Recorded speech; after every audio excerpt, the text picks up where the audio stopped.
Gente, pode começar a chamada, por favor, tá bom?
Acho que já foi todo mundo aí na chamada, né? Bom, vamos lá então.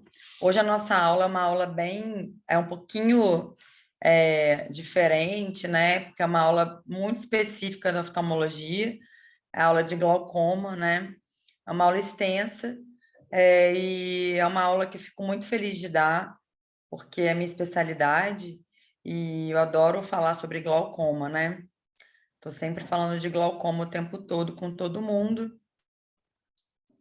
Eu faço isso o dia todo, né? Meu consultório é muito é, direcionado, né? Porque eu sou especialista em glaucoma, então é a minha vivência do dia a dia, né? Então acaba que essa aula fica um pouco mais detalhada, né? Automaticamente. Mas eu vou tentar ser bem objetiva com vocês, né? Explicar essa doença tão grave, tão importante para o mundo, né? Com impacto, os impactos do glaucoma são impactos muito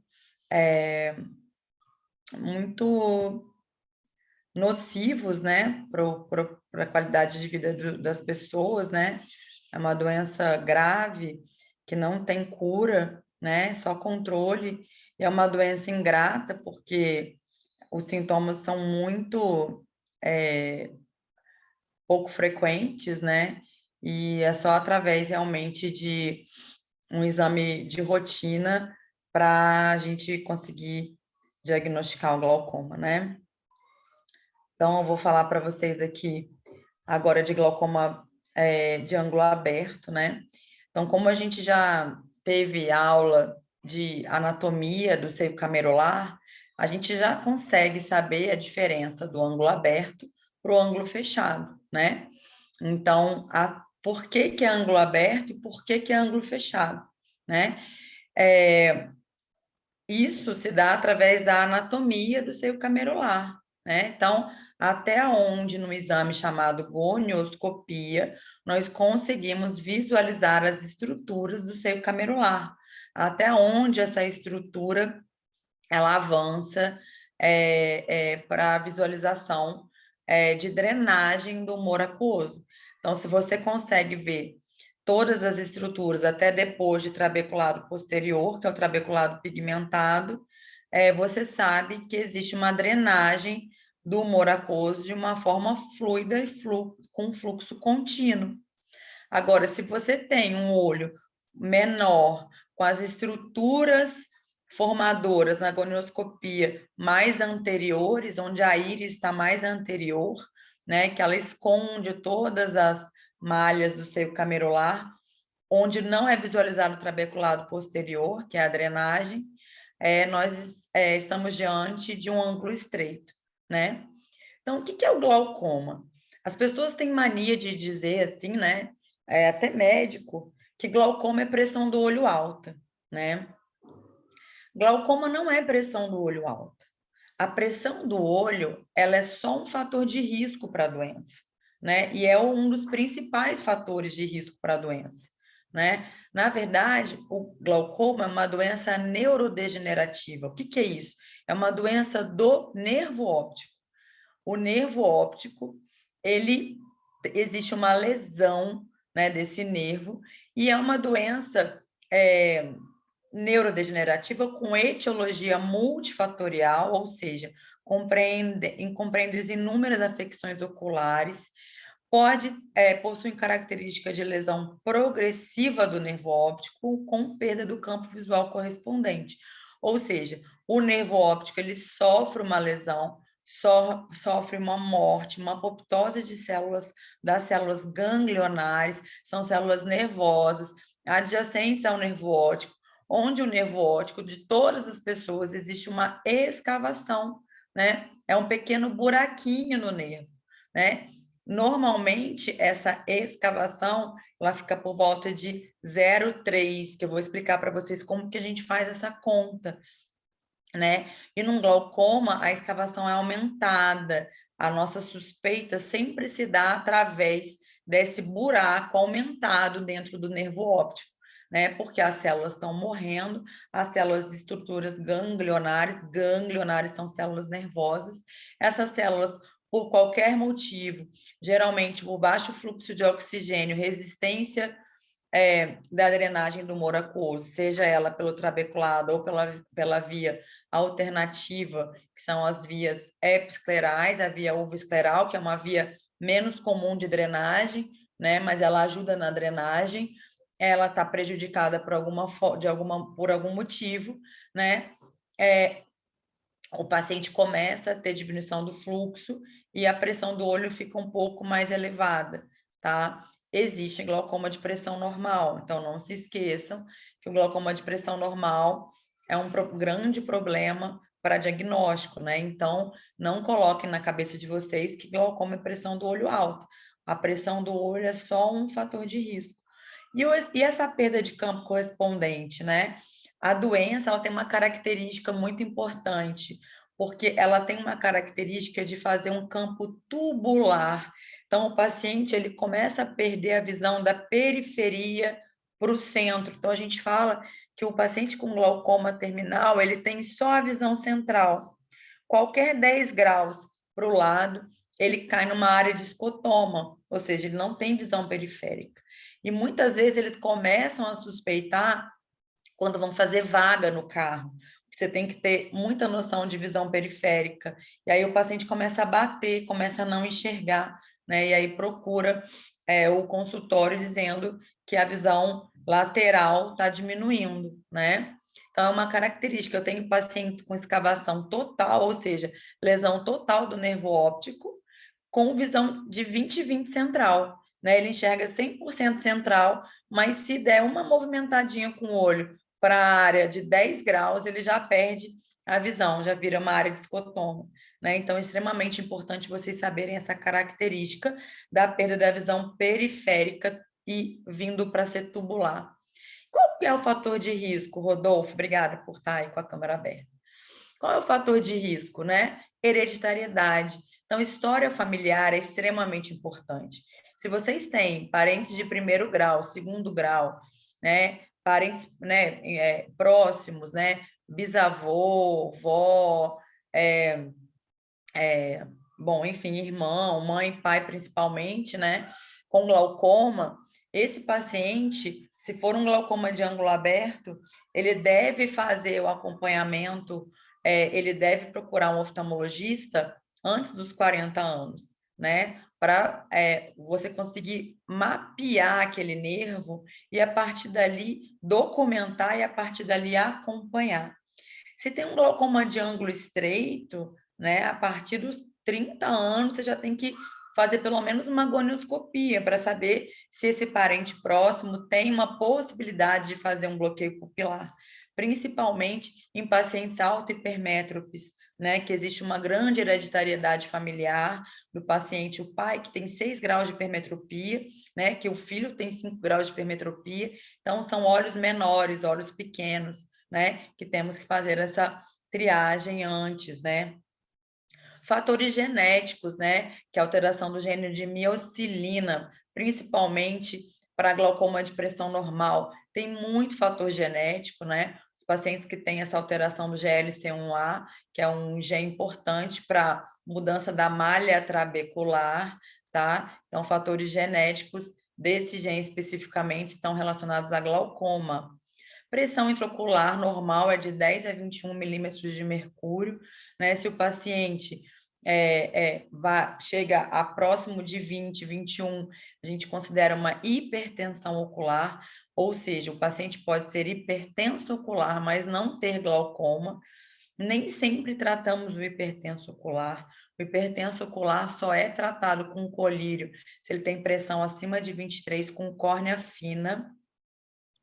A espessura da córnea é totalmente importante para a triagem do glaucoma. Quanto mais fina é a espessura corneana, quanto mais fina é a córnea, maior é a tendência a aumentar a pressão do olho.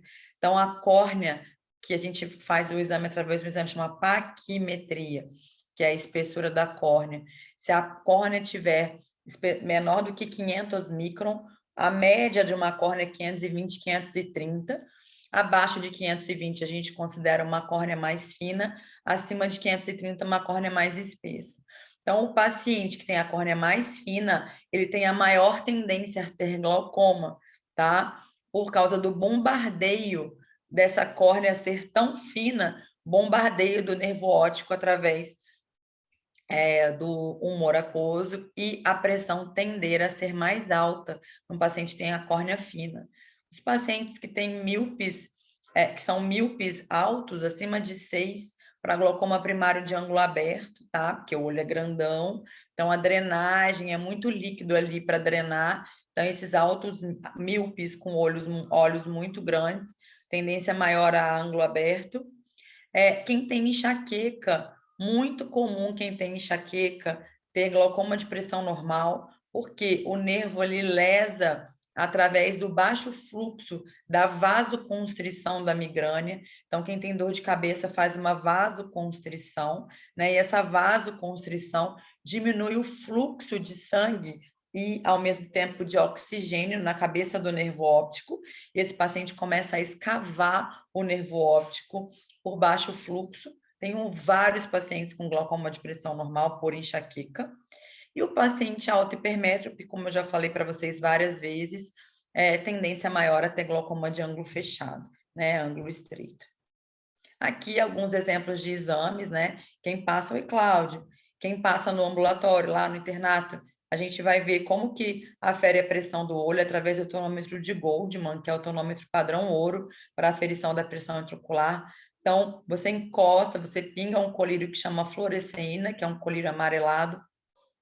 Você encosta o tonômetro na córnea do paciente lentamente e vão aparecer 2 semicírculos, que são esses semicírculos. Você roda esse numeral e o semicírculo vai estar um encostando no outro. Eles começam assim, a hora que você vai rodando, eles vão encostando. A hora que encostar, você vê a pressão. Aqui encostou, ó, encostou o semicírculo um no outro, a pressão aqui 10, 12, 14, ela vai de 2 em 2. Esse paciente tem 14 milímetros de mercúrio. Essa pressão é normal ou essa pressão é alta? Normal. Normal. Normal é até 21, né? O que mais que a gente tem que fazer? Paquimetria, é um aparelhinho desse aqui. A gente encosta esse bisel na córnea do paciente, anestesiado, claro, né? Igual ao tonômetro. E vemos a espessura corneana. Então, como eu já falei, córnea fina abaixo de 520, córnea grossa acima de 530. Então, o paciente tem 500, 400 microns de córnea, ele tem uma córnea mais fina, então essa pressão tende a ser maior, tá? Então, por exemplo, um paciente tem a córnea de 400, por exemplo, o Rodolfo.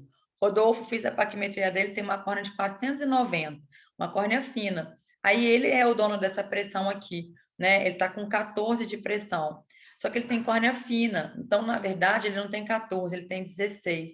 Geralmente, o paciente de córnea fina, a gente tem que aumentar 2 milímetros de mercúrio na pressão, né? Então, se ele tiver glaucoma com 16 de pressão, não tá legal. Mesmo que não seja acima de 21, o paciente com glaucoma ele tem que manter a pressão, que a gente faz um cálculo de pressão-alvo, que é a pressão que não está progredindo a doença, né? Então, quanto mais baixa a pressão do Rodolfo, menos chance dele evoluir, menos chance da doença progredir, tá? Pode falar, Thiago.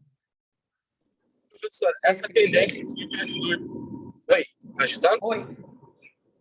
A tendência do hipertúrgio ter esse glaucoma de ângulo fechado é por conta do tamanho do olho, só? Por conta do tamanho do olho, o olho muito pequeno. É por isso. Aí fica estreita a drenagem, né?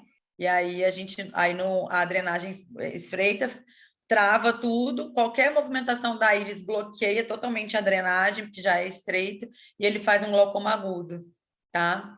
Então, é por causa do tamanho do olho, sim, tá bom? Professora, Oi? então o paciente com essa córnea fina tem que fazer sempre acompanhamento, que pode aumentar essa pressão? Não, assim, a pressão, ela não aumenta de uma hora para outra. Se ele tem glaucoma de angular, se ele tem, desculpa, ângulo aberto por si só, anatomicamente, ele pode ter córnea fina, né? Então, uma vez por ano ele vai no oftalmologista, se ele não tiver nenhuma lesão do nervo óptico, não tem problema nenhum, né? Tem 14 de pressão, manter 16 num nervo normal, tem ângulo aberto, não tem problema nenhum. O problema é essa córnea fina para o paciente que já tem lesão, né? Tem uma escavação aumentada de glaucoma, ele tem a córnea fina, ou seja, essa pressão sempre vai ser maior do que a gente imagina, tá? Então, a córnea fina é problemático para o paciente que tem tendência a ter glaucoma, bem problemático, tá? Tem alguém falando comigo aqui? Beleza, o Thiago falou. E aí, como é que a gente vê o nervo óptico, né? Então, os métodos de avaliação do nervo óptico, você precisa avaliar detalhadamente a aparência da cabeça do nervo óptico. Por quê? O glaucoma é uma doença do nervo óptico que me traz várias características de doença, né? O Rodolfo, ele pode ter uma escavação aumentada sem ter glaucoma. Ele pode ter uma escavação aumentada fisiológica. Por quê? Porque o nervo óptico dele não tem essas características importantes, tá? Então, avaliar detalhadamente o que isso significa, né? Existem lentes, igual está na imagem aqui está o oftalmologista, né? O paciente, lentes lá da lâmpada de fenda, que tem 60, 78 ou 90 dioptrias, eu ando com uma de 90 dioptrias na minha bolsa, né? Para você ver detalhadamente o nervo óptico, né? Então, você precisa saber o tamanho do nervo e a forma do disco óptico, tamanho e a forma da escavação. O que significa isso? Relação escavação-disco. Ou seja, se o nervo é muito grande, né, e eu tenho uma escavação aumentada, eu não vou ficar muito preocupada, porque o nervo tem ainda muito disco saudável para escavar. Agora, um disco pequeno, um nervo óptico pequeno, anatomicamente, com uma escavação aumentada, eu vou me preocupar bastante. Então, a relação tamanho do disco e escavação é extremamente importante. Então, um disco grande com escavação grande, eu vou, não vou ficar tão preocupada, porque o disco é grande. Então, se ele tiver alguma lesão, ele vai ter muito tempo ainda para lesar e eu consigo colocar colírio e medicação para ele não piorar. Agora, um disco pequeno, não tenho tanto tempo, porque o disco pequeno escava muito rápido. O que é disco grande e disco pequeno? É anatômico, você nasce assim, não tem como a gente saber, né? Geralmente, o alto hipermétrope tem disco pequeno, porque o olho é pequeno, então acompanha, e o alto míope tem disco grande, né? Mas isso não é uma regra, tá? Então, às vezes, o próprio Rodolfo tem um disco pequeno e não sabe, né? É o tamanho do disco. É igual nossa forma do nosso rosto, forma do nosso nariz. Isso é anatômico, né? A gente é hereditário, às vezes o pai da Estelinha tem um disco grande e ela herda, principalmente quando a gente tem a escavação aumentada em criança, eu peço para ver o nervo óptico dos pais, porque às vezes a criança tem um disco grande, o pai também tem disco grande, né? E a escavação é aumentada num disco grande, ou seja, eu não fico tão preocupada, né? Então, a configuração da rima neural, ou seja, como que ela deve seguir o redor, a angulação da rima. Rima é a parte saudável de nervo óptico, tá? Então, como que ela está configurada? Como que está a região em volta do nervo óptico? Tem atrofia? Não tem? Os vasos do disco. É assim que a gente delimita escavação, tá? Então, professora, eu aprendi a fazer fundo de olho na sua aula prática, e eu vou começar a fazer no meu ambulatório, e eu quero ver se o paciente tem glaucoma. Aí, se você não olhar para o vaso da cabeça do nervo óptico, você não vai conseguir fazer diagnóstico. Vou mostrar para vocês por quê. Então, só vou falar a patogênese, né? Existem várias teorias, né? A teoria de aumento da pressão intraocular, que leva à morte direta dos neurônios, que é uma teoria muito aceita. A teoria da alteração vascular, né? Que principalmente quem tem migrânia, quem tem enxaqueca, essa teoria da alteração vascular, da vasoconstrição, é extremamente importante, porque tem pouco fluxo de oxigênio na cabeça do nervo óptico, né? E essas lesões de baixo fluxo e aumento da pressão intraocular são os grandes responsáveis pela lesão do nervo óptico, tá? Essa teoria de 1925, ela não está muito mais aceita. O que a gente realmente sabe sobre o glaucoma é alteração vascular, resistência vascular da cabeça do nervo óptico e aumento da pressão intraocular por falta de drenagem e resistência das veias episclerais, tá? O tamanho e o aspecto da escavação, extremamente importante, a perda das fibras nervosas, né? Então, as escavações grandes do nervo óptico, nós temos suspeita de lesão glaucomatosa. Igual eu falei, o Rodolfo pode ter uma escavação grande, nem sempre ser glaucoma, né? E lembrar que essas escavações, geralmente, elas são assimétricas, ou seja, a Estelinha tem uma escavação de 0,6, por exemplo, no olhinho direito e 0,3 no olhinho esquerdo. Lembrando que só 5% das pessoas têm escavação assimétrica normal. 95% das pessoas com escavação assimétrica têm glaucoma. Então, escavação assimétrica é extremamente suspeito para glaucoma, né? 5% pode ser normal, 95% pode ser glaucoma, né? Então, precisa entender isso, porque às vezes você vê o Rodolfo com uma escavação de 0,5, outro olho 0,5 no nervo grande.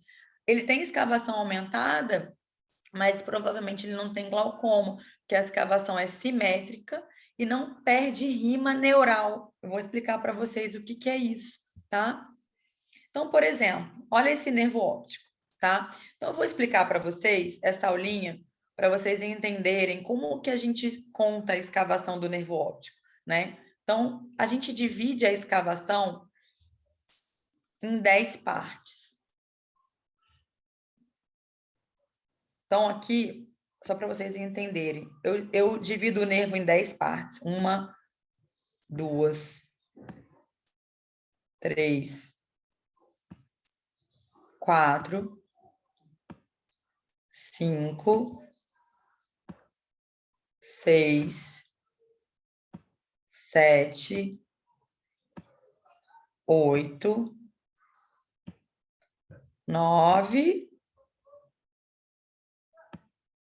10 partes na horizontal e 10 partes na vertical, tá?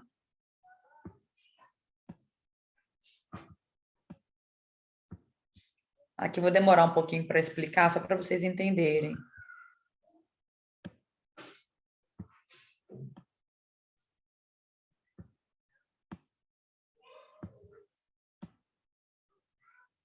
Então, tem 10 partes o nervo, né? A gente já faz isso automaticamente, tá? No nosso dia a dia, né? Então, observem. Aqui a gente tem um nervo óptico, né? Eu vou mostrar para vocês aqui, ó, um nervo óptico grande, né? É um disco grande, tá? Que tem uma aparência diferente de coloração. Então, geralmente, a escavação ela é diferente da onde tem nervo saudável, tá? Então, é a parte mais branca. Só que, para o glaucomatólogo, isso não é o fundamental. Para o glaucomatólogo, a escavação, a coloração não é fundamental. O que a gente tem que observar é a deflexão dos vasos. Então, olha esse vaso aqui, ó. Ele está voando dentro de um buraco. E aqui ele mudou de conformação, ele apoiou de novo na rima, ó, apoiou na rima. Então, a escavação desse paciente aqui, ela começa onde muda o vaso, onde ele apoia na rima, tá? Então, a gente divide em 10 partes. Então, ó, aqui é onde o vaso apoia, e aqui é onde esse vaso apoia, aqui nessa base, tá? Então, o que a gente tem de escavação aqui? A gente conta até 10. Quantas partes saudáveis sobraram desse nervo? Uma parte saudável, 2 partes saudáveis, né? Para cá, ó, uma parte saudável, 2 partes saudáveis para cá. Aqui embaixo, quantas partes saudáveis sobraram aqui? Uma parte saudável. Olha aqui onde o nervo apoia, o vaso apoia de novo. E olha aqui onde o vaso apoia de novo, né? Então, aqui sobraram 2 partes saudáveis e aqui sobraram uma parte saudável. Então, quando a gente sabe quanto que tem de escavação nesse disco, é 0,8 por 0,9. Então, o total de escavação são 10 partes, né? Então, esse paciente tem uma escavação de 0,8 por 0,9. Esse paciente tem um glaucoma muito grave. Faltam 2 partes para ele lesar tudo da horizontal, da vertical, e uma parte para ele lesar tudo da horizontal, tá? Então, isso aqui é legal da gente falar nessa aula, que quando a gente vai para o ambulatório, os alunos que tiveram essa aula, eles já sabem, fica muito automático. A gente mostra o nervo, eles falam, né? Então, é muito legal vocês saberem o que é o glaucoma, né? Porque alguém da sua família pode chegar para você e falar assim, a médica falou que eu tenho 0,6 de escavação, né? Aí você vai falar, é uma escavação aumentada. Por quê? Porque quem não tem escavação aumentada tem 0,2 de escavação. Ou seja, tem 8 partes normais. 8 partes saudáveis de um nervo óptico, né? Então, eu estou explicando isso para vocês entenderem o tamanho dessa escavação, o tamanho desse glaucoma desse paciente, tá? Entenderam? Professora, Eu não entendi, não. Poderia explicar de novo? Claro. Ó, quando a gente faz a conta, isso é para a gente fazer a conta de quanto de lesão que o paciente tem do glaucoma, tá? Então, a conta é o seguinte, o nervo óptico tem 10 partes, você divide em 10. Então, a escavação pode ir até 10, tá? O que é escavação? É a lesão. Lesão. É o glaucoma. Beleza? Até aí vocês entenderam, né? Então, eu peguei um nervo óptico aqui com glaucoma, tá bom? Qual que é a escavação desse nervo? É o tanto que vai sobrar de partes normais. Então, o que acontece? Quando a gente divide em 10 partes, quantas partes normais sobraram do nervo? 1, 2 na vertical e uma parte, ó, aqui ainda tem um pouquinho de nervo, ainda tem um pouquinho gordinho, um nervinho gordinho aqui. E uma parte na horizontal. Então, quando a gente pega 10, Estela, 10 partes, e tira 2, que são normais, quantas partes sobram de nervo machucado? 8. 8 na vertical e 9 na horizontal. 8 e 9 na horizontal. Então, esse paciente aqui tem uma escavação, a gente coloca 0, a gente coloca em número decimal, porque é em milímetros, né? Então, o que a gente tem aqui? Uma escavação de 0,8 por 0,9. É uma escavação muito aumentada. Entendeu? Sim, mas então a questão da lesão.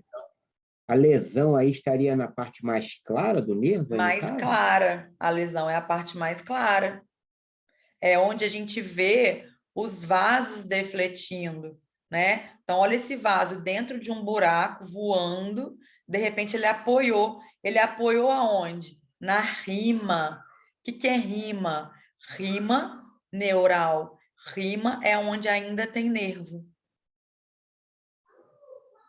Saudável, não tem buraco. Isso aqui é um buraco.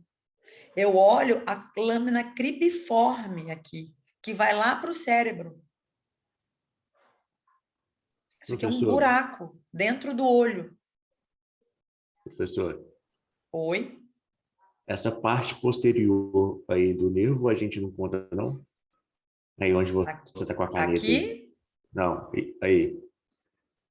Aqui conta. É porque a minha divisão, ela tá até aqui o nervo. É porque aqui é difícil da gente conseguir fazer retinho, né? Mas o nervo, ele é isso aqui tudo, ó. Ai, meu pai, desculpa. O nervo é isso aqui tudo, ó. Esse é o nervo óptico, tá? E aqui é a escavação.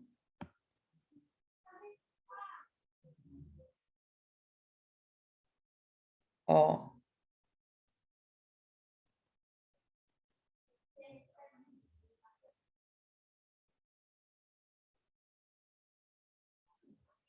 Aqui é a escavação. Então, é uma média. A gente olha um 0,8, 0,9. Ó. Aqui tem uma só, né?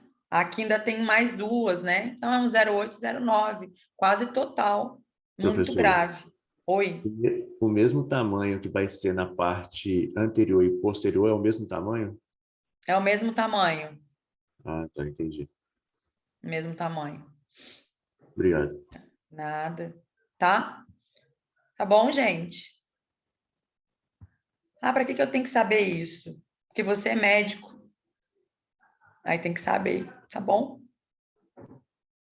Tem que saber isso para sua vida? Não. Estou explicando para vocês como que a gente calcula a doença, tá bom? Como que é? O que é o glaucoma? Não adianta eu falar, glaucoma é uma neuropatia que tem lesão do campo visual. Vocês vão falar, que legal, acabou a aula, tchau, vamos embora. Não. Quero que vocês entendam o que é o glaucoma, né? Nessa escavação aqui, se você, Rodolfo, olhar para a bolinha aqui, você vai achar que essa escavação aqui é um 0,3 normal, né? Olha o tanto de rima que teria aqui em volta. Mas, na verdade, o que eu te falei? Que a gente tem que ver o quê? Os vasos, a deflexão dos vasos, né? Então, olha onde esse vaso ele deflete. Ele deflete aqui, ele muda a conformação dele, tá? Então, essa escavação não é um 0,3, ela é um 0,6, tá? É uma pegada, assim, é para prestar atenção, né? Então, por isso que eu falo, não o glaucomatólogo ele é extremamente importante, né, para diagnóstico, né? Quantos pacientes eu atendo no meu dia a dia que acontece isso, que esses dias mesmo uma paciente chamada Fátima, ela tratou, sei lá, 10 anos numa clínica e nunca ninguém tinha falado que ela tinha glaucoma, ela tinha uma papila assim, com escavação escusa, ela tinha um disco tão rosa, que ela é caucasiana, muito europeia, o disco dela era tão rosa que se confundia a escavação com a quantidade de vaso. Ela estava com uma escavação de 0,8 e ela não sabia. E se queixando de perda de campo visual, não, tá normal, não tem nada. E a paciente estava com glaucoma, né? Já estava numa fase, já tinha o campo visual com, a gente chama de degrau nasal, com lesão, tá? Então é muito importante a gente saber os defeitos da rima neural. O que é rima neural? Rima neural é o nervo óptico saudável, né? Então existe uma regrinha que a gente chama de regra isante. O que é isante? Que o nervo, com o formato dele, do Rodolfo, que não tem glaucoma, Quando ele olha a rima inferior, ela tem que ser maior do que a rima superior, que tem que ser maior do que a rima nasal, que tem que ser maior do que a rima temporal. Isso, quando Deus fez vocês, ele falou assim: vou fazer o nervo óptico da Estela e vou colocar a rima inferior mais grossa que a rima superior, mais grossa que a rima nasal, que é mais grossa que a rima temporal. E essa é a escavação fisiológica que segue a regra de todo mundo que não tem glaucoma. Olha que coisa perfeita. Não é perfeito? Mas quando muda a conformação da rima, né, a inferior fica mais fina que a superior, opa, isso pode ser um sinal de glaucoma, tá? Um glaucoma escondido, um glaucoma oculto que ninguém está vendo. Então, esses detalhes são extremamente importantes. Um defeito de note. O que é note? Quando a gente tem lá a rima e de repente parece que deu uma mordida no nervo, uma mordida de uma maçã. Você vê uma mordidinha em cima, assim, com uma escavaçãozinha saindo para a lateral. Ou um Reut, que é um outro defeito das fibras nervosas. Você vê uma sombra na retinografia embaixo, parece um meteoro caindo assim. Opa, esse paciente pode ter glaucoma. Ontem, eu atendi uma paciente que foi encaminhada para mim, que tinha um nervo de 0,5 de escavação, perdia um pouco de rima, perdia um pouco de regra Isant do nervo inferior, superior, nasal e temporal. Ela perdia um pouco essa conformação, muito discreta, mas ela tinha uma hemorragiazinha pequenininha na cabeça do nervo óptico, um ponto de hemorragia. Quando a gente vê um ponto de hemorragia, significa que tem glaucoma em progressão. Essa paciente tinha um glaucoma quietinho lá, ó, progredindo, sem medicar, né? E qual que é o problema dessa doença, gente? É a maior causa de cegueira no mundo. Cegueira! Tem paciente de 40 anos cego, um monte, por glaucoma. Quando chega para mim, já acabou, não tem o que fazer. Todos os dias eu dou diagnóstico de cegueira por glaucoma para paciente jovem. Ontem no SUS foram 2. Uma paciente de 38 anos. Escavação 0,9 para total, com pressão de 32.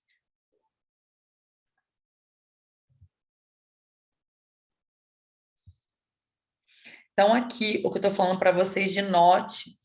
Então, olha só, Rodolfo e Estela, quando você olha essa escavaçãozinha aqui, mais branquinha, vocês acham que tem o que aqui de escavação? Um 0,4, 0,5, né? Dividindo mentalmente em 10 partes, né? Mais ou menos isso, né? Um 0,4. Só que olha aqui esse vaso aqui defletindo aqui quietinho, ó. Olha aqui um note que a gente fala. Ó, uma escavaçãozinha saindo aqui, escusa, que ninguém estava vendo. Isso aqui é um sinal de glaucoma.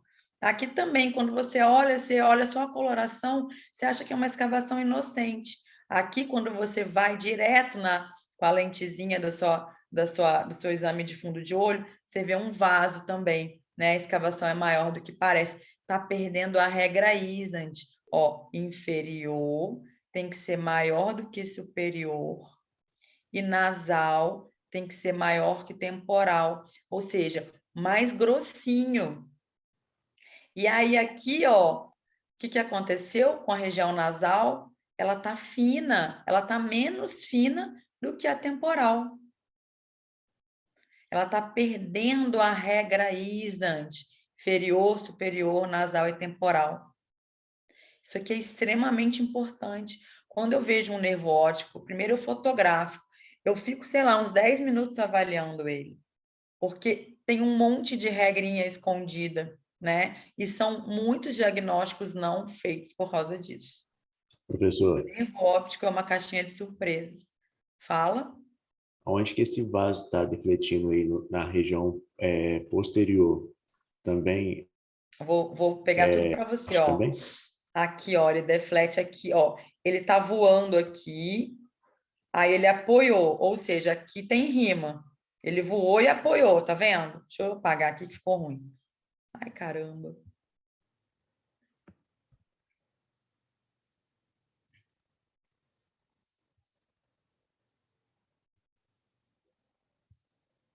Ó, aí a borracha não quer sair nunca mais.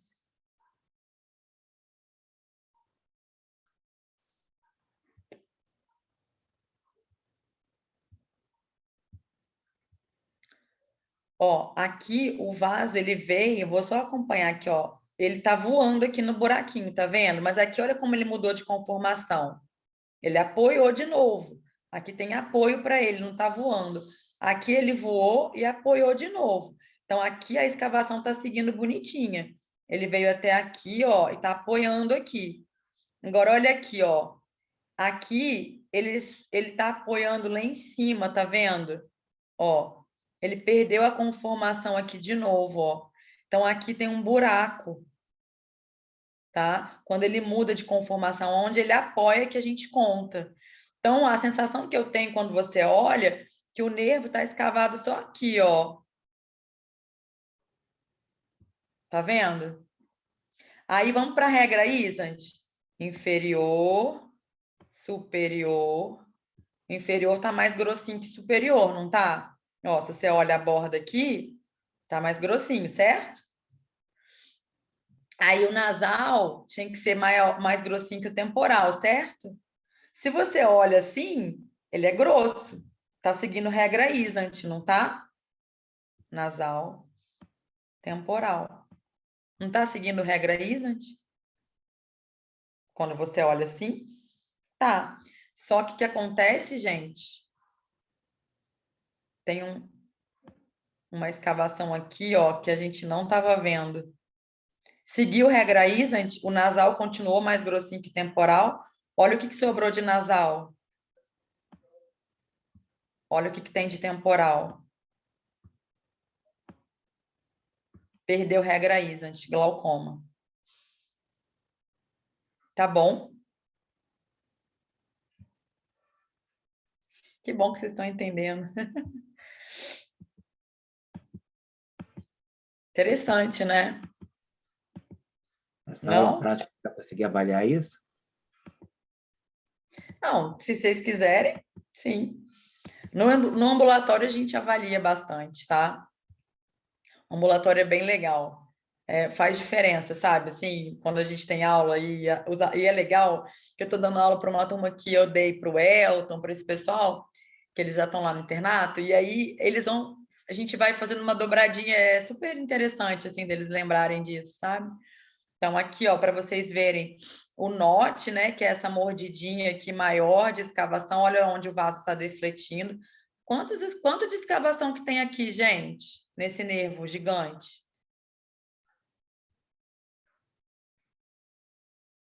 Quantas partes sobraram aqui? Ó, aqui quase nada, hein? Faz o 10.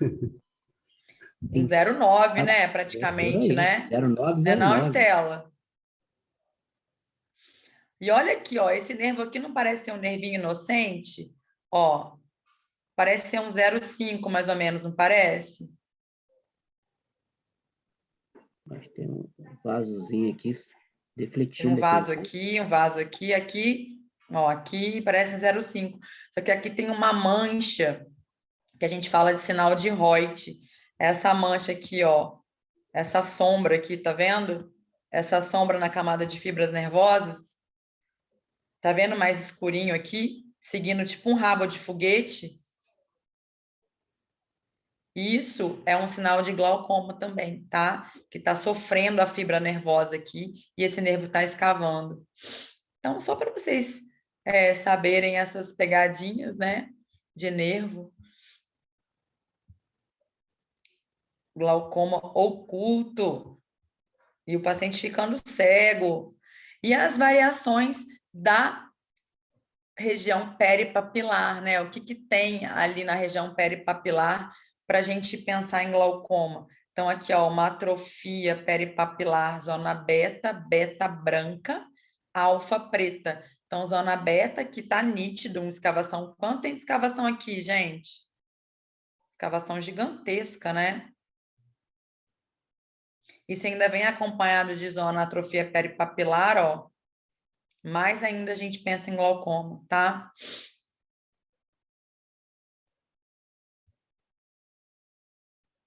Aqui todas as alterações vasculares, né? os vasinhos circunlineares, os vasinhos desnudados, ó, que ficam voando dentro do buraco da escavação. Também é extremamente importante a gente avaliar esses vasos, tá? Eles dão muito diagnóstico para a gente.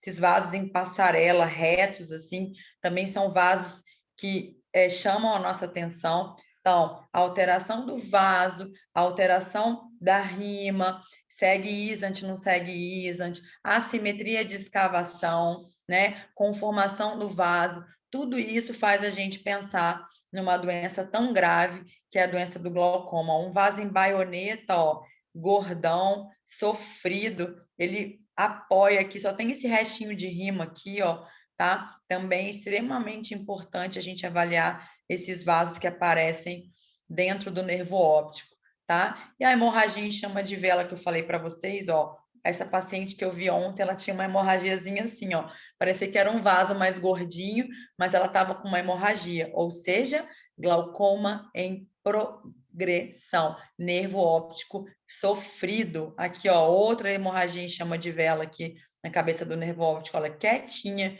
pequenininha. Significa que esse glaucoma não está controlado. Esse paciente está tendo lesão todos os dias e ele vai ficar cego se a gente não fizer nada. A alteração, olha, tá vendo esses buraquinhos aqui, ó? É uma escavação tão grande que a gente vê o buraquinho lá no fundo da escavação, tá? Chama salserização, visualização dos orifícios da lâmina cribiforme, aquela lâmina óssea lá do fundo, tá? De tão escavado que está esse nervo. Aqui, uma progressão de campo visual. O paciente começa com campo visual, vai fazendo esse degrauzinho nasal, escotoma arqueado e, ó, tubular. Essa é a característica do glaucoma, tá? Olha a visão central preservada, 20/20, né? Chega lá, é 20/20. Eu vejo um monte de gente falar assim, eu fui lá e ele falou que a minha visão é 20/20. Mas se eu olhar 10 graus para o lado, ó, cai numa área de escotoma, né? Ou seja, esse paciente tem qualidade de vida? Não consegue nem descer a escada, tá? Não consegue fazer nada, né? Então, muito cuidado com esse 20/20 central, que é uma enganação, tá bom? Então, glaucoma de ângulo aberto. E aí, a gente vai falar agora de um tema que vocês amam, né? Um glaucoma por bloqueio pupilar, ou seja, o glaucoma de ângulo fechado, Estelinha, né? Tão linda essa Estelinha, gente. Né? Então, todo mundo quer saber de glaucoma agudo, né? Que chega no pronto-socorro, não é verdade?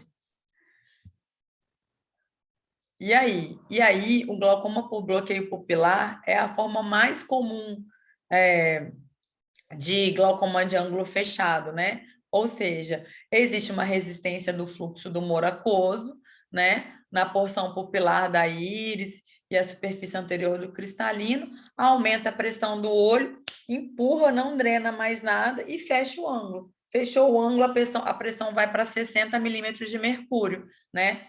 Então, é a causa mais comum o bloqueio.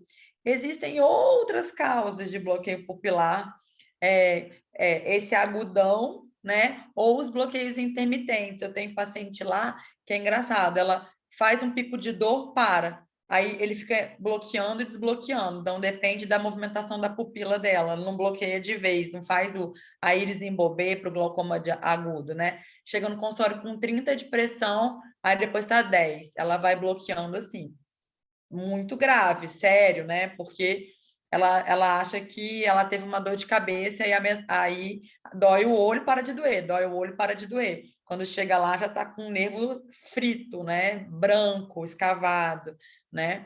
Então, aqui que a gente sempre pensa, né? No mecanismo de bloqueio pupilar. Então, a drenagem ali entre a íris e o cristalino, a câmara mais rasa, ou seja, o paciente que é hipermétrope tem uma câmara, né, entre a córnea e o cristalino um pouco mais estreito, então é difícil a drenagem. A própria musculatura da íris também pode dificultar essa drenagem, né, e aumentar a pressão do olho por causa disso, né, e aí ocorre um aumento da pressão na câmara posterior, abaulamento da íris periférica em direção à câmara anterior. Então, vira íris em bombeio, o olho vira uma bomba, o olho fica duro, né? Não sai líquido para lado nenhum, tá? Então, ele tem 2 estágios, o contato iridocorneano, a íris lá na córnea posterior, que é o endotélio, né?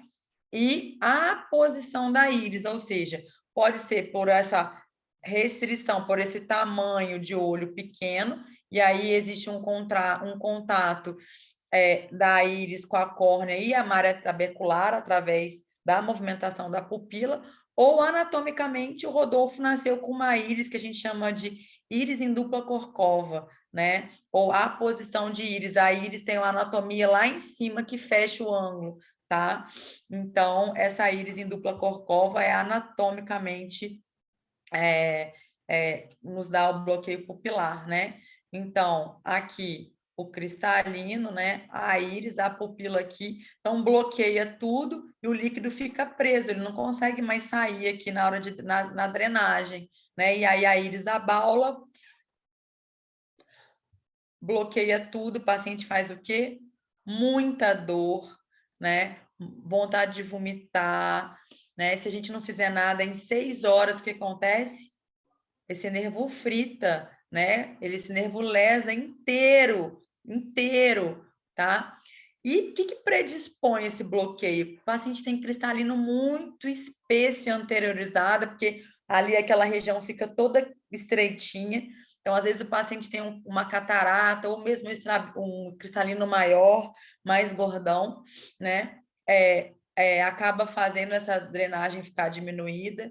A curvatura da córnea mais curta posteriormente, isso é anatomia, tá? Isso é só o oftalmologista para ver. E o diâmetro corneano menor, ou seja, a córnea mais estreitinha, toda essa região de drenagem estreita, ou seja, tudo que dificulta a drenagem e que possa bloquear o líquido que está dentro do olho, né? E aí a gente pode ter várias formas, principalmente 4. O que a gente chama atenção é o agudo, o ângulo fechado agudo, é a íris em bobê. Esse subagudo e crônico, fecha, abre, né? Ou pode ser um mecanismo combinado, que é muito complicado, porque o paciente não faz aquela crise assim, né? E aí, quando ele chega lá, já tem muita lesão do disco, tá? Tem uma paciente assim também. Então, o ângulo agudo, o glaucoma agudo, né? O glaucoma que bloqueia, que o paciente faz aquela dor que chega no pronto-socorro, a gente consegue determinar e melhorar ali, se você souber o que fazer na hora, né? Em muitos casos, né? Então, os sintomas são abruptos, pum, começou a ter dor importante, visão borrada e olho vermelho, náuseas e vômitos. Você fala assim para ele, qual a classificação da sua dor? Ele fala 10, ele quer bater a cabeça na parede, é muito ruim, é considerado dor de parto, assim, é uma dor que não dá, assim, se você ficar diante de um paciente com glaucoma agudo, vocês vão ver o que eu estou falando, tá? Então, você faz sintomático, né? Medicação para náusea e vômito, qualquer que tenha hoje, né? Plasio, cuidado com síndrome extrapiramidal, que tem muita gente que tem, pode fazer o Vonal, medicação para dor, né? Tilatil, dipirona, que tiver para dor, às vezes pode fazer até um pouquinho de morfina para o paciente, porque é uma dor insuportável. E o mais importante, todo pronto-socorro tem um manitol, que é um hiperosmótico, né? Então, acesso venoso, manitol 250 ml na hora, aquele paciente vai desidratar o vítreo e o olho vai voltar para o lugar e a pressão vai dar uma queda e vai encaminhar para o oftalmologista urgente para fazer um laser, que chama iridotomia, que vai furar um buraquinho na íris para o olho, para o líquido sair através desse buraquinho e ele não fazer outro bloqueio. Sempre lembrar de fazer o laser no olho contralateral, que se ele tem uma anatomia estreita, o outro olho também pode bloquear, tá? Então, o que vocês têm que lembrar? A gente vai ter aula de emergência, a gente vai falar de novo, mas vocês têm que lembrar que o glaucoma agudo no pronto-socorro é manitol 250 ml intravenoso, tá? Fala, Reinaldo. Professora, nesse caso da iridotomia, ela é uma resolução definitiva, uma vez que esse paciente... Definitiva, Reinaldo. Definitiva. Você faz um furo na íris, né? Um furo bom, assim, superior, que ainda tem gente que faz inferior e lateral, o paciente fica vendo o buraco a vida inteira. Imagina você vendo o reflexo de um buraquinho a vida inteira, né? Então, você faz, é sempre superior, tá? Porque a pálpebra, ela tampa ali, então você não fica vendo aquele buraquinho te perseguindo, vendo visão dupla. Então, sempre superior, você faz um tirinho superior, 2 tirinhos superiores, e essa íris fica aberta para sempre, tá? E aí o líquido, você não vai ter mais problema com obstrução. É claro que esse paciente deve ser sempre acompanhado, pode acontecer ali sei lá, eu já tive paciente que, não sei o que aconteceu, que fez uma casquinha na frente do buraco, entendeu? Tem coisa para tudo, né? Você tem que refazer o laser, mas na maioria das vezes o laser fica pérvio, a perviedade do laser é para a vida toda, tá bom? Essa abertura aumenta o risco de infecção? Não, nenhuma, tá? Porque você faz através de laser e você não tem acesso nenhum na câmara anterior, é minimamente invasivo. Então, quem faz isso é um corte através de uma queimadura, né? De um laser que tem um comprimento de onda muito longo. Então, ele não faz lesão tecidual, né? Porque ele é um laser vermelho, a gente chama de AG laser, tá? É um laser vermelho, então tem comprimento de onda longo e ele faz uma lesão local, ele queima local e ele já vem numa mira certinho para o tamanho do buraquinho. Então, você dá uns 4 tiros, abre a íris. É complexo, tô falando para vocês assim, porque nem sempre. Esses dias eu tive uma paciente que veio encaminhada de Barra do Piraí, o ângulo estreito, não fez bloqueio, a oftalmo pegou antes e pediu o laser profilático. Segundo tiro, com potência de 2, que é baixa, ela fez um ifema, ela tinha uma íris muito vascularizada, um olho muito claro, verde, você viu uma cachoeira de sangue assim, ó, e o olho enchendo, né? Tá ótima, já reabsorveu, tratou, mas sem as suas complicações, tá? O laser tem que ser em mãos muito habilidosas, porque você tem que saber fazer e saber quando complicar, né? O problema não é só saber fazer, então, mas na maneira geral é um meio hermético, estéril, porque está dentro do olho, tá? Então, você não tem acesso no meio ambiente para lá, é fechado, tá? Então, não tem risco nenhum de infecção. A gente nem faz antibiótico. E deixa eu te perguntar uma coisa, eu estou até Claro. falando uma vez, porque eu já vi clínicas com valores, eu tenho ângulo fechado, né? No meu último exame, né, o meu oftalmologista mandou que eu fizesse essa iridotomia. Aí eu estou aguardando passar esse período de prova para poder marcar. Só que eu fui avaliar valores e, assim, valores diferentes demais. Tem clínica em Volta Redonda que é 1.200, Juiz de Fora 5.000. Eu não sei se eu procuro uma clínica que é mais cara. Geralmente, o laser, cada olho custa R$350, tá? É o valor normal. Quem está cobrando 5.000 está completamente louco. A pessoa bateu a cabeça na parede, tem problema mental, me desculpe, tá? Eu assustei então, assim, também. não tem porquê. É R$350 mais ou menos a iridotomia, né? Cada olho, e todos os planos de saúde cobrem, todos, tá bom? Então, é uma coisa muito simples, é muito tranquilo, tá? Muito tranquilo. Não, professor, quando eu perguntei Imagina. a questão da infecção, entendeu? Eu estou perguntando com esse buraco que vai ser aberto, né? Que vai ficar permanente, né? Porque vai fazer a drenagem por ali. Pela íris ser da parte vascular do olho, tem algum risco de infecção? Eu estou perguntando futuros. Não, não tem, porque o meio, ele é um meio totalmente estéril, entendeu? Por mais que seja vascularizada, ele está estéril, a gente não teve acesso. Diferente de uma paracentese de câmara anterior, que você faz uma iridectomia cirúrgica, você tira um pedaço da íris cirurgicamente, cortando com uma tesoura de Vanas, que a gente fala, você faz uma paracentese ali na córnea, pega um pedaço da íris e corta. Aí você tem risco de infecção, porque você trouxe a íris para o meio ambiente, né? Para o meio não estéreo, tá? tá? Agora, um laser, ele está completamente hermético, não tem nenhum risco de infecção, nenhum. Tem de sangrar e tudo mais, como eu falei para vocês que eu tive um caso agora, mas você sabe dominar a técnica ali da complicação, você sai muito bem. É uma técnica extremamente segura, tá? É muito simples. Os pacientes vão para lá, meu Deus, fazer um procedimento cirúrgico, porque é um procedimento cirúrgico a laser, né? Mas só isso, o paciente fica meio chocado, assim, na hora que acaba, porque é bem tranquilo, tá? Bem mesmo. Então, não tem esse risco, não. Tem risco de edema macular cistoide, por isso que a gente faz um anti-inflamatório não hormonal para diminuir esse risco de edema macular. Desinserção de íris, né? Só se um cara for muito, não sabe fazer e desinsere a íris por causa de potência de laser, né? A gente varia já a potência de acordo com a coloração da íris. Então, se for íris clara, a potência é 2 joules. Se for íris muito castanha, vai até 5 joules. Né? Então, é muito tranquilo e é muito simples, e o risco é mínimo e o benefício é incrível, tá? É importante quem tem ângulo estreito saber e fazer profilaxia com laser, tá bom? Então, fatores de risco para ângulo estreito, idade, quanto mais avançado, maior o fator de risco. A câmara anterior ser rasa, né? Ou seja, pacientes com olhos pequenos, asiáticos, mulher, hipermétrope e história familiar, né? Então, principalmente o hipermétrope, tá, gente? Lembra disso. Quem tem hipermetropia aí na turma, se uma hipermetropia é maior do que 3, pode procurar um oftalmologista para fazer uma agônio para ver se tem ângulo estreito, tá? Então, sempre avaliar a pressão intraocular, avaliação da câmara anterior periférica e fazer a gonioscopia. Eu tenho uma lente de gonioscopia na minha bolsa também, né?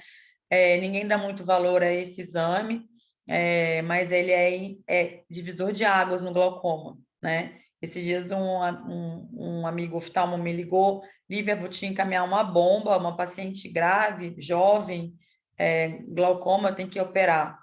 Aí eu falei, tá bom, qual que é a agônia dela? Ângulo aberto e fechado. Não vi. Falei, pô, como assim? Ninguém faz gônio, né? Então, a gonioscopia, ela te dá tanta informação. Primeiro, é ângulo aberto ou ângulo fechado? O tratamento já muda completamente um do outro, né? Você tem que diminuir a movimentação de íris, o outro você pode aumentar o fluxo, então depende muito.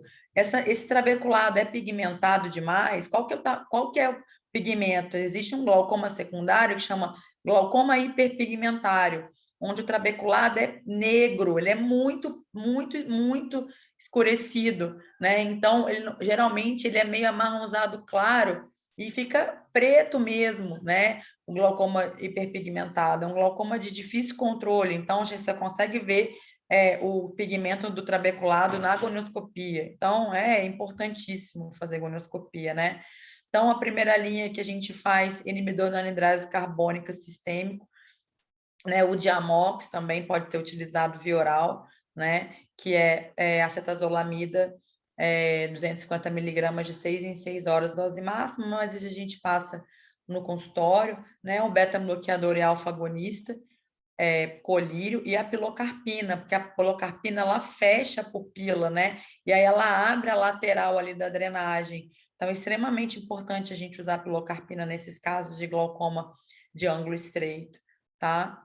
Se a pressão não abaixar, geralmente no consultório a gente faz outro manitol, né? Se esse paciente já veio do pronto-socorro, eu espero sinceramente que alguém já tenha feito lá, porque vocês têm que lembrar disso, dor ocular manitol, né? É uma coisa que se alguém não lembra, ninguém lembra disso, né? O paciente chega lá com 8, 9 horas de dor, né? E o nervo óptico muito, muito, muito machucado. Tá? Existem algumas outras opções de manobra de indentação e até paracentese de câmara anterior, que eu já tive que fazer uma vez, uma paracentese, para aliviar, de alívio, né? Mas, fora isso, só a medicação oral e o manitol intravenoso já resolve 99% dos casos de glaucoma de ângulo estreito. A gente está falando aqui de laser para prevenir bloqueios, né? Então, tem um colega nosso que já tem uma indicação para fazer, né? Existem outros iridoplastia periférica, outros tipos de laser que a gente pode fazer em casos resistentes, né? E lembrar sempre da iridectomia profilática no olho contralateral, por causa da anatomia, esse olho pode bloquear também, né? Então, temos que reduzir a pressão sempre, anular o bloqueio, abrir o ângulo da câmara anterior.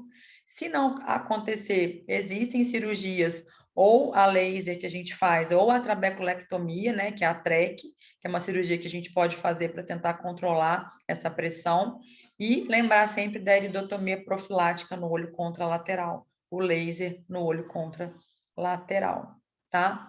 Existem alguns outros tipos de glaucoma, principalmente o glaucoma neovascular, que é um glaucoma relacionado principalmente à retinopatia diabética proliferativa e à oclusão de veia central da retina.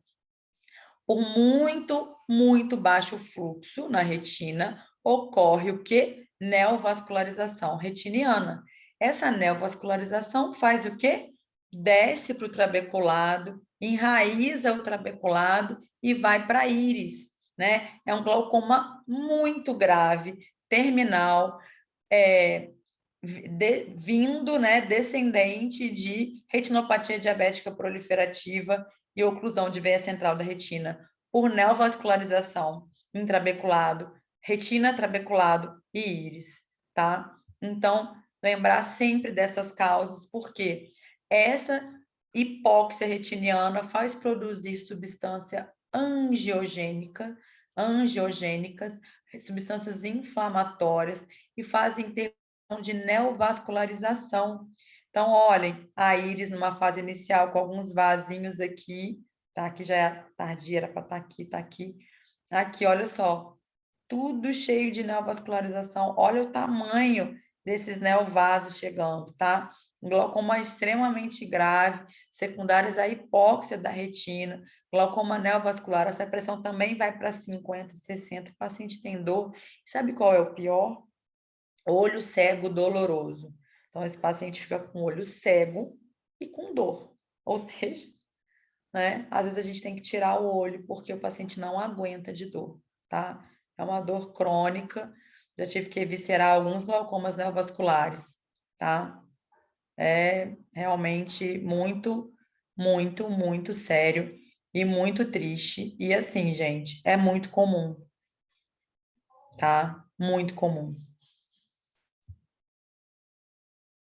Então, os fatores de angiogênese, fator de crescimento vascular, né? Estimulam células endoteliais, migração, aumentam a permeabilidade, né? E aí, o que acontece?